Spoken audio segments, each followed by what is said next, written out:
also bring to mind the current electoral bill that is on the floor. Yeah. I know I can't give the exact amount, but I know there is also an increase from what we had in the 2023 elections. Even as of that point, it was difficult for women to purchase these forms. And if at this point we are still having an increase, which is up to 1 billion, in millions for purchase of forms for governorship, for senatorial seats, and even at the presidency, then women do not have that economic power to actually purchase these forms. They will need to go through the men.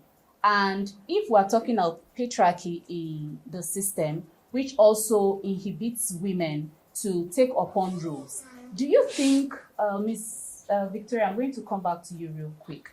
Do you think with this financial constraints and with the position of mentorship, I'm coming to the godfatherism role right now, do you think the men we have in the system who also give a notion that they are in support of women, and with the lack of women representation, do you think women taking godfathers as their mentors in politics, do you think they are going to get that full support, or it's just going to be lip service?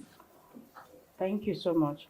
I think women are moving places, as in they're going in the right direction. Let me use that word. Having godfathers as their mentors in politics, I think women have their godfathers, and then I don't see any crime in that. Women having godfathers in politics. Okay. It helps build their confidence. It helps shaping them in politics. So having a male or having a godfather is a lot of benefits, or the women will benefit more having that kind of as a mentor in their political career. So I don't think anything is wrong in them having godfathers in politics. I understand, but still on this mentorship and godfatherism, I want to quickly tie this to the financial aspect, because we know that the men in politics, there is a strong backing in the financial space, that if your godfather wants you to take up a role, the person takes full sponsorship. So do you think that women who have godfathers as a backing for them in this political space can also get that financial support from their godfathers? There's no crime in them having godfathers and their godfathers sponsoring their political career. There's no crime in that. The men actually have godfathers, and they've worked very well in politics. But the women, if a woman now today says she wants to have a godfather, a godfather that wants to sponsor her in an election, they will think that woman has something to do with that godfather because she's a woman. They will think she's sleeping with that godfather. No, women should not be pictured like that. It is not a crime for them to have godfathers that can sponsor their political career. It's not a crime. So we cannot say if a woman has a target or if she has a vision that she wants to be somewhere. So I don't see that woman as in going as low as sleeping with a godfather to get what she wants. A woman who knows what she wants, she can, as in she will not want to mess up herself. Okay. I hear you very well, Miss Victoria. Thank you so much. Ms. Tongs, I'm going to come back to you real quick. Let's speak on our institution, basically. INEC and our sector, the civil society, and also the role of the international agencies when it comes to, I'm throwing this back to the elections now.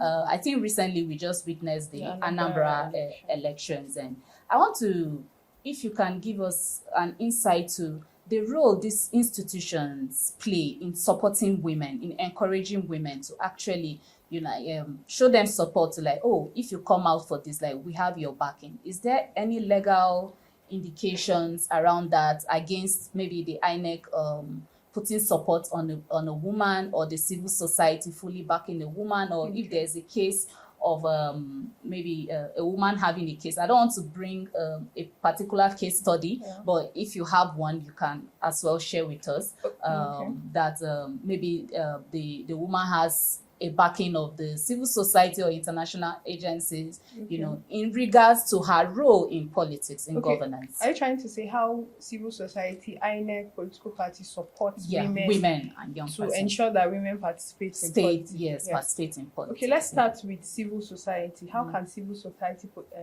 help? Like what we do in Women in Politics is we empower young women with knowledge. We build their capacity to be able to participate in politics. So one of the things we do is teach them about political party structures, how to drive a successful campaign, how to do community-based projects, how to communicate as a politician and all that. So the role of the civil society is to ensure that we build women's capacity, not just to participate in politics, but also to win elections, giving them those technical knowledge they need to contest for offices, of which Women in Politics, we have an academy we call Young Women in Politics Forum. It's across 11 and 10 states with the FCT. I will tell you that we have a critical mass of over 600 young women who we have trained under the Young Women in Politics Forum. This is what civil and a lot of civil society have been doing to ensure that we build not just women capacities, but young women capacities. We have what we call the confab. We also train women who are contesting for elections within their political parties. This is what civil society do. And one of the things, just like you said, the concluded Anambra election, you could see that some civil society like Yaga Africa, Electa, went for election observation. We are able to trust that civil society can give us credible information. That means you are not expecting only INEC to bring out a report and say this election was successful, or these are the statistics of women who contested for election. But rather, we have civil society who are observing these elections and ensuring that, okay, these are the percentage of women who contest. Like I was reading yesterday, we had like only 13% of women who contested in the Anambra election, and there are a lot of good news about Yaga brought out the report to say that the result that was announced was actually credible because it blended with the results, the observation they carried out in different polling units. So these are what civil society do. Civil society serve as people who educate, who checkmate, and all that. So when you come to political parties, how can political parties encourage women political participation? One of the things is ensure that we have adequate internal democracy. Internal democracy within the political party system is very key. Ensuring that elected delegates observe inclusion within the political party. Ensuring that, okay, we have 5 women vote as executive in the political party, and we have 6 men. Let there be a balance within the political party system. And even political parties can implement the quota system to say that when we have candidates contesting for election, let's have at least, if we are having 10 candidates, let's have at least 3 or 4 that are women who will contest in election. This is what political parties can do to ensure that we have adequate women and youth political participation. And also what they can do is, political parties are also saddled with the responsibility of voter education. It is very important. It's not just an INEC responsibility to say that INEC is only the institution that do voter education. Political parties can do voter education. Civil society have been doing voter education. Even though, if we check statistics, we have a lot of people, like in the last election, over 90 million people registered to collect their voters. But when it comes to the real election, there is a decline in how many people actually vote. So political parties can ensure we have an effective internal democracy within the political party system. and also engage in voter education and also implementation of the quota system within the political party structures. And also, which of the body did we mention again? INEC, civil society, international organizations. I think international organizations are providing funding for this kind of initiative to ensure that women are empowered with not funding their campaign, but empowered with technical skill, how to even fundraise for your campaign. So I think the international bodies have supported the democratic system in Nigeria by ensuring that it gives support for women to be and youth to be empowered with knowledge that will help them navigate political parties, politics and political party structures. Wow. To add to what she said, before the new INEC chairman came in, they made. Are you aware that we had acting female INEC chairman? Oh, no. Yes, Mrs. May. Oh yes. So I'm so glad that a woman represented INEC as a body for the first time. Yes. But No, I think she's the second female chairman that INEC But has you know, made. for how long will women be be in acting capacities? When we have a lot of women that can actually take the role and be able to function. You see, sometimes I think they use it to get back at women and say, but we gave you this for how long? No, at least we have to appreciate them for that. Okay, we have to appreciate them for that. Though the woman did not take role in any election, but at least she stood at that seat for some time as acting chairman of INEC. So it's a plus to INEC. Okay. I hear you, Miss Victoria. I hear you very well. You're talking about inclusion, right? That at least we are having women who are included in these key roles that are for decision making. You know, but are we only looking at the number, just having a number to say, oh, we've had 3 women or we've had 5 women take up this position? I think we should don't you think we should be looking more at the influence? How much time have they spent there, and how much influence, how much have they been able to influence in that position that they are? I think they should go beyond just having the number. Don't you think? With time, I think Nigeria we're moving to that way. We're moving to that position where we'll have more, not just numbers. Women will be taking positions in politics. Okay. Like if you look at statistics, some African countries, this is how they started. Yeah, I hear you. I know that. So with time, they graduated. Women started coming in. So I think Nigeria, with time too, we'll get there. We'll get there. Hopefully. That's what we hope for, actually. That's what we hope for. And we are looking forward to also the floor, the Senate floor, taking into consideration the seats for women. I think that's one thing we are really championing on, and we hope it will come to pass. And if it does, I think we can now beat our chest and say, oh, now the women are also fully involved. Right? Yes. Okay. Ms. Tongs, when you were speaking, you already dove straight into the main aspect of our conversation, which we're supposed to be looking at strategies on how women, that's ways for how these women and young persons can participate in politics. Not just participate, but actually participate actively. You know, you talked about inclusion, you talked about implementing of the quota system, you talked about empowering capacity of both women and young persons with technical skills. You also talk about, which is very, very critical, the importance of voter education. I think if you can just speak a little bit on that. Voter education as a strategy. Yes, as a strategy for participation. Okay, but I think even in Nigeria, we've had a significant since Nigeria became a democratic institution.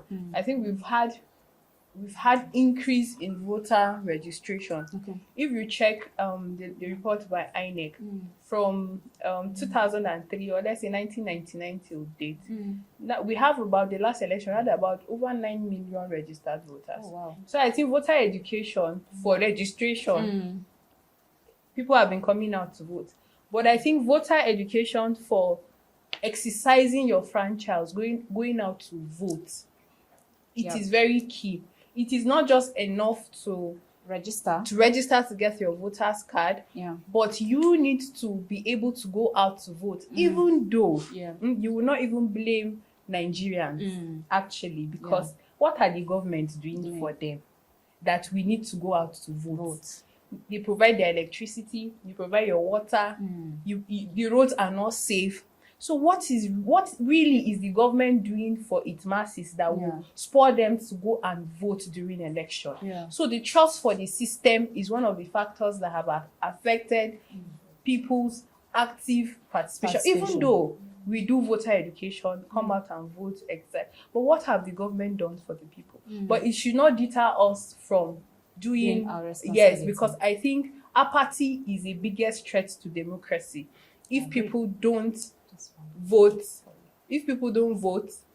then democracy, what is democracy if we don't vote for our leaders? So I think more voter education on coming out to exercise your franchise is important. Thank you very much, Ms. Tongs. We're almost at the end of our podcast. If you can just speak, Ms. Victoria, if you can just speak to this part, which we address the 2027 election that we are looking forward to. If you can just give us a brief of your understanding of how you're seeing women, how you see or you envision that women are going to participate in this 2027 election across the country.